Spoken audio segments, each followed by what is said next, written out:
Our second presenter will be Bethany Erickson, who works for the Church History Department. Bethany received her BA from BYU in History with an emphasis on American history. She is currently working as an intern in the Historic Sites Division, where she has done extensive research on historic sites in Missouri. Today I'm going to be speaking about Governor Lilburn Boggs. I began researching him about a year ago while studying religious freedom in the United States, which turned my mind to the Extermination order. Throughout my life, I'd only heard of Governor Boggs described as this terrible leader and the ultimate enemy of our church. And if you look at the order alone and the events leading up to it, you expect to find that he was a heartless, deplorable man who intentionally denied the saints religious freedom. However, often as we research history, we find that even the most controversial historical figures are much more complex than we want to think. Rarely, if ever, is a person entirely evil. I wondered if this was the case with Boggs, and as I studied his life, I was surprised to find that generally he was a kind-hearted, hard-working frontiersman, a father, and a well-respected leader in his community. So that brought up this question of how did this kind, charismatic leader commit such terrible crimes against the saints? And so I began to examine the life, the political career, and the personal relationship between Boggs and the Latter-day Saints, as well as the Missourians' views on religious freedom at the time, to contextualize some of the drastic action that was taken against the saints. So Lilburn was born December 14th of 1796 in Lexington, Kentucky, on the border of the newly founded United States and the wild frontier. After completing his education at 15, he joined the Kentucky troops during the War of 1812. Following his service, he worked as a bookkeeper for the Insurance Bank of Kentucky, and in 1816 set off to the Louisiana Territory to build a life for himself. He settled in what would become the state of Missouri, finding a job in St. Louis at the Bank of Missouri and later operating a merchandising store in Franklin. He married twice, first to Julia Bent, who passed away just after giving birth to their second son. Shortly after, he married Panthea Boone, who was the granddaughter of the great frontiersman Daniel Boone, and had 10 more children, making him a father of 12. He ventured further west with his family to Fort Osage in Jackson County, helping run the fort as part of the American Fur Company. Boggs was known as one of the best businessmen in the area and was called Big Trader by the local Kaw and Osage tribes. Boggs then moved his family to the city of Independence, and in the mid-1820s, they built a home and started a store.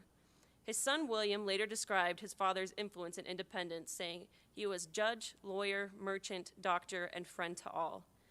He soon began his political career when he was appointed as the county's first county clerk, and by 1826 he was elected to the Missouri House of Representatives, followed by the Missouri Senate in 1830. Now, while Boggs served as senator, Joseph Smith visited Independence and received revelation that Independence was the new Jerusalem for the saints. Hundreds of Latter-day Saint families began moving to Independence and were encouraged to buy up as much of this promised land as possible. And I was surprised to find that initially Boggs made friends with some of the newly settled saints. In 1832, when he was elected lieutenant governor under Daniel Dunklin, Boggs invited his friend and local tailor Peter Whitmer to set up his shop in the Boggs home and hired Whitmer to make his suit for his inauguration. 14-year-old Mary Elizabeth Rollins worked for Whitmer, and through him developed a very close relationship with the Boggs family. They cared for her so much that they tried to convince her to leave the church and to come live with them, where they would teach her and raise her as one of their own. Now, I don't know if this was because they didn't like the church and wanted to get her away from the saints, or if they just loved her and wanted her to be part of their family. But Rollins remained a faithful member of the church her entire life and was later instrumental in protecting some of Joseph Smith's translations against a mob. But while Boggs enjoyed a few friendly relationships with local church members, the rest of Jackson County grew tired of their new neighbors. The new religion with the prophet was peculiar, but more than anything, their lifestyle was extremely controversial. As Dr. Bob pointed out, most of the church members came from the northern states and weren't slaveholders, so it was generally assumed that the church was against slavery. This was extremely problematic considering that Missouri had just entered the Union as a slave state in 1820. Another issue was that the Latter-day Saints befriended local Native Americans. This was more for missionary purposes, but locals were afraid that this was a tactic of Joseph Smith to take over the area with the help of local tribes. Finally, just the sheer number of Latter-day Saints was concerning. With a communalistic ideology, newspapers that printed their beliefs, their tendency to vote en bloc, the Book of Mormon, and their religious devotion, Latter-day Saint culture and political influence spread throughout the area. And fearing the saints would attempt to take over the area, locals formed mobs and began terrorizing the saints, trying to get them to leave. Now, although Protestantism was widespread in Missouri, like Dr. Bob pointed out, the Constitution of Missouri reflects the United States Constitution in defending religious freedom. And I'm going to read one of the parts that he mentioned just to kind of emphasize what it says. It says that all men have a natural and indefeasible right to worship Almighty God according to the dictates of their own consciences, that no human authority can control or interfere with the rights of conscience, that no person can ever be hurt, molested, or restrained in his religious profession or sentiments. It further guarantees the freedom of speech, saying that every person may freely speak, write, and print on any subject. Now, regardless of those protections that the Missouri Constitution guaranteed, Jackson County residents practiced a more selective sense of freedom, mixed with their version of frontier justice. They actually viewed their militant opposition to the saints as upholding the Constitution and defending American religion. They viewed that the saints' way of life was un-American and an attack against American republicanism. So in July of 1833, the Missourians wrote a manifesto demanding the saints leave Jackson County. They claimed that if the saints had been good neighbors, they would have been forgiven for their blasphemous beliefs, but instead they were lazy, idle, and vicious. So the Jackson County residents, in their minds, were not committing religious persecution, but rather just driving out a group with an intolerable lifestyle. And then, like Dr. Baugh mentioned, in late July, the mob destroyed the Saints' printing press, they tarred and feathered Bishop Partridge, and then despite saying that their motives were not religious, they tarred and feathered Charles Allen after he refused to deny the veracity of the Book of Mormon.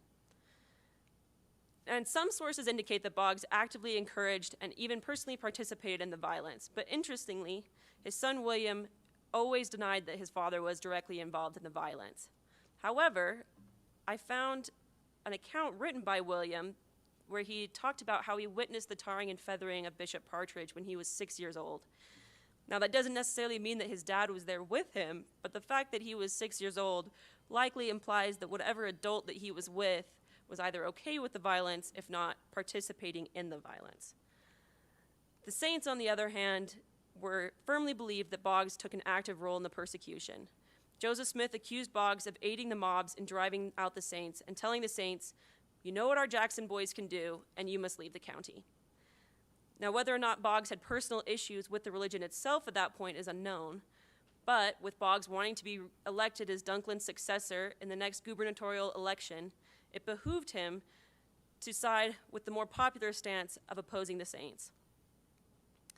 Latter-day Saints wrote to Governor Dunklin pleading for help, and as Dr. Baugh described, initially Dunklin expressed a willingness to help the saints and even condemned the violence against them.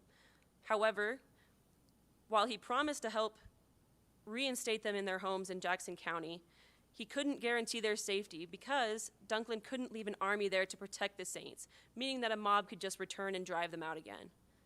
Communication between church leaders and Dunklin continued for several years, but it seems that by mid-1836, Dunklin was tired of dealing with this Mormon problem. He wrote to the saints saying, "Your neighbors accuse you of holding illicit communication with the Indians and of being opposed to slavery. You deny. Whether the charge or the denial is true, I cannot tell. The fact exists, and your neighbors seem to believe it is true, and whether true or false, the consequences will be the same." Dunklin then encouraged the saints to make peace with their neighbors and warned, "If you cannot do this, all I can say to you is that in this republic, the vox populi is the vox Dei, meaning that the voice of people is the voice of God." Shortly after writing to the saints in 1836, Dunklin was offered a position as U.S. Surveyor for Missouri and Illinois and resigned as governor, promoting Boggs to the position.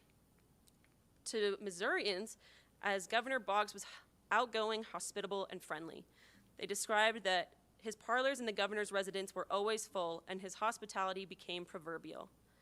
But that well-known hospitality did not extend to the Latter-day Saints, and he seemed to follow Dunklin's example of wanting the saints to make peace or leave.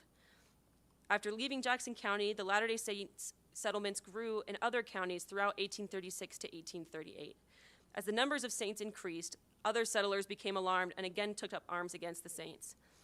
At this point, the saints were tired of abandoning their homes, and on July 4th, Sidney Rigdon gave a speech that virtually declared that the saints would deal with the violence no longer and that they would take a more active approach to resisting the mobs. So from the beginning of September 1838 to the end of October, numerous accounts concerning Mormon hostilities from Carroll, Davies, and Livingston counties were sent to the governor. Carroll County described that they were strongly of the opinion that there is a deeply laid scheme existing among these fanatics, meaning the Mormons, that will be highly destructive in character and subvert the rights and liberties of the people. However, Boggs also received reports from his generals stating that it was the Latter-day Saints that were in danger. General Atchison told Boggs, "Things are not so bad in Davis County as they have been represented by rumor and in fact from affidavits. I have no doubt that your excellency has been deceived by the exaggerated statements. The Mormons, they are not to be feared. They are very much alarmed."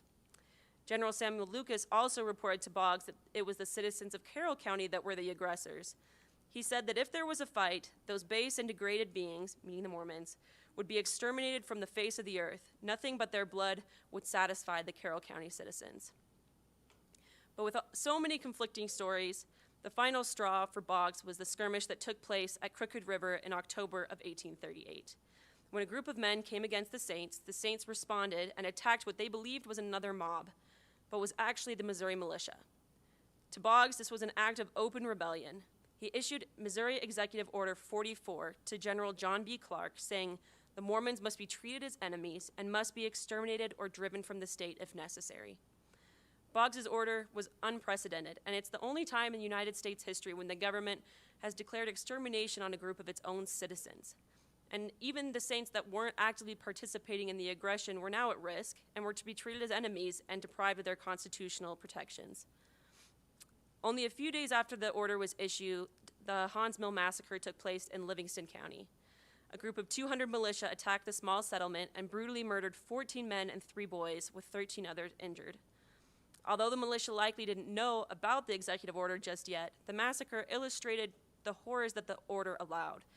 Sylvester M. Smith, a man that had recently left the church and was not living in Missouri, wrote to Boggs about the horrible deaths of his brother Warren and 10-year-old nephew Sardius at the mill. Smith pleaded for the governor's help, writing, "Will the governor of Missouri see that the laws of his state are executed and the suffering of innocent widows and orphans assuaged? I appeal to your humanity as a man and your authority as a governor." Smith ends his letter by pleading that Smith ends the letter explaining that while he had heard rumors of Boggs calling for an extermination of the Saints, he could not believe it was possible, as it would legalize murder and robbery and be incompatible with Boggs's constitutional powers. Smith was not the only person that was shocked by this overstretch of authority. Even Missouri's own St. Louis, Missouri Republican newspaper objected to the order, saying, "The Mormons are as much protected in their religion, their property, and persons as any other denomination of class of men." The Quincy Argus in Illinois took that argument even further and said that Governor Boggs' action were a threat to the nation and that Missouri had written her character in letters of blood and stained it by acts of merciless cruelty and brutality. The paper blamed Boggs for being motivated by political hatred and leading military officers against the Saints in revenge. However, Boggs asserted that the insubordinate Latter-day Saints had damaged Missouri society and therefore justified his actions. In 1840, Boggs wrote to the Missouri State Senate about what he called the unpleasant difficulties that had occurred. He described the conflict as an unavoidable consequence of civil dissension and explained that it was the Mormons who were deliberately dramatizing their difficulties in order to gain more converts to their religion. Now, Boggs may have not known the full extent of the persecution that was endured by the Saints, but the numerous accounts of the malicious mobs deliberately wreaking havoc on the lives of the Saints that he received from his own generals severely undermines his claim that the Saints were exaggerating just to get more members to the church. Due to the scrutiny of the extermination order and other highly criticized initiatives, Boggs decided not to run for re-election. After completing his term as governor in 1840, Boggs returned to his mercantile business in Independence. But his desire to be involved in Missouri politics didn't end, and in 1842, he decided to run for the state senate again. In the midst of his campaign, Boggs was attacked in his home. One evening, an assassin used a large German holster pistol filled with large buckshot and shot into the room where Boggs was reading the newspaper. 4 balls hit Boggs in the back of the head, several lodging into his skull. The remaining shots scattered about the room, narrowly missing Boggs' 6-year-old daughter who was in the room with him. Though he was bedridden for an entire year, The governor recovered, and the shock of the assassination attempt boosted his approval ratings and ensured his re-election to the Senate. The joke among his fellow senators was that Boggs had a head full of bullets, and one recalled that whilst conversing with some members of the legislature, one of the balls that had entered his neck had worked its way out, and putting up his hand to the back of his head, he gently squeezed the affected part, and the ball slipped into his hand, and holding it out to one of the gentlemen said, "See here, I can pick bullets out of my head." Now, while he laughed about the bullets in his head, he wanted justice for the attack on his life. Boggs had many political enemies, but with the extermination order still fresh, nearly everyone suspected Joseph Smith as the head author of the assassination attempt and that he had chosen Porter Rockwell to carry out the deed. Boggs made a formal complaint against Smith and Rockwell, leading to the arrest of both men. Ultimately, there was not enough evidence to convict the men and they were released, but the public continued to believe in their guilt and pronounced Rockwell as Boggs' mortal enemy and referred to him as the Midnight Assassin. After finishing his time as senator, Boggs felt the drive to go west and decided to move his family to California. In May of 1846, the Boggs family joined a group of roughly 100 wagons traveling west on the Oregon Trail. Among the company were several Latter-day Saint families.